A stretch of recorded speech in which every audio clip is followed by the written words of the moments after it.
Mirpur home of ক্রিকেটে পাকিস্তানের ২৭৫ রানের লক্ষ্য নিয়ে এই মুহূর্তে ব্যাট করছে বাংলাদেশ।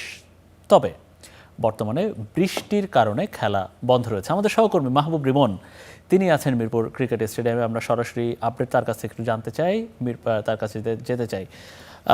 রিমন, একটু জানতে চাই যে আজকে আসলে বাংলাদেশের জন্য শুনেছি যে বৃষ্টির জন্য খেলা কিছুক্ষণ বন্ধ আছে। এখন যে অবস্থা বা বাংলাদেশের যে কন্ডিশন মাঠের এবং প্লেয়ারদের, তাতে করে কি এই বৃষ্টি কি বাংলাদেশের জন্য ভালো না খারাপ? বৃষ্টি দিয়ে শুরু করতে চাই। জানে যে মিরপুরের যে ড্রেজিং ব্যবস্থা সেটা খুবই উন্নত। 3 ঘন্টা বৃষ্টি হলেও যদি 45 থেকে 50 মিনিট সময় দেওয়া যায় তবে সেই বৃষ্টিটা মাঠ কিন্তু খেলার উপযোগী হয়ে যাবে। আপনি বৃষ্টির কথা বলছিলেন, বৃষ্টিতে একেবারে ভিজে কিন্তু জুবুথুবু।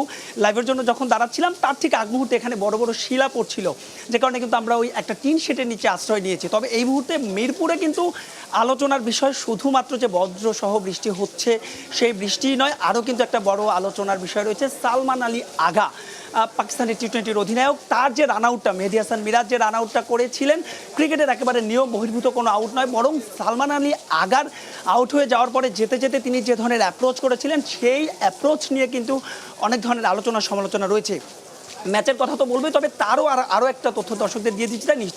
নিশ্চয়ই ইতিমধ্যে দর্শকরা জেনে গিয়েছে যে পাকিস্তানের যিনি pace bowling allrounder Hossain Talab, এই ম্যাচে ফিল্ডিং করতে গিয়ে তিনি কিন্তু আহত হয়েছেন এবং তার যে কনু, সেই কনুর আমরা যদি জানতে পেরেছি বিসিবির থেকে অফিসিয়াল যে স্টেটমেন্ট, সেই কনুও ছুটে গিয়েছে এবং তাকে কিন্তু ইমিডিয়েটলি হাসপাতালে নিয়ে যাওয়া হয়েছে। এবার আপনি বৃষ্টির কথা শেষ করব, যদি এই ম্যাচটা এখন পর্যন্ত 20 ওভারে হয়নি। ওয়ানডে নিয়ম হচ্ছে 20 ওভারের মধ্যে যদি 20 ওভারের মধ্যে যদি খেলাটা না হয় তবে সেই খেলাটা পরিত্যক্ত হয়ে যাবে। যেহেতু এখনও 20 ওভার হয়নি, তবে নিশ্চিত থাকুন খেলা কিছুক্ষণের মধ্যে শুরু হবে, হয়তো বা ঘন্টাখানেক পরে। তো এই ছিল আমার কাছে মিরপুর থেকে বাংলাদেশের ম্যাচের সবশেষ আপডেট।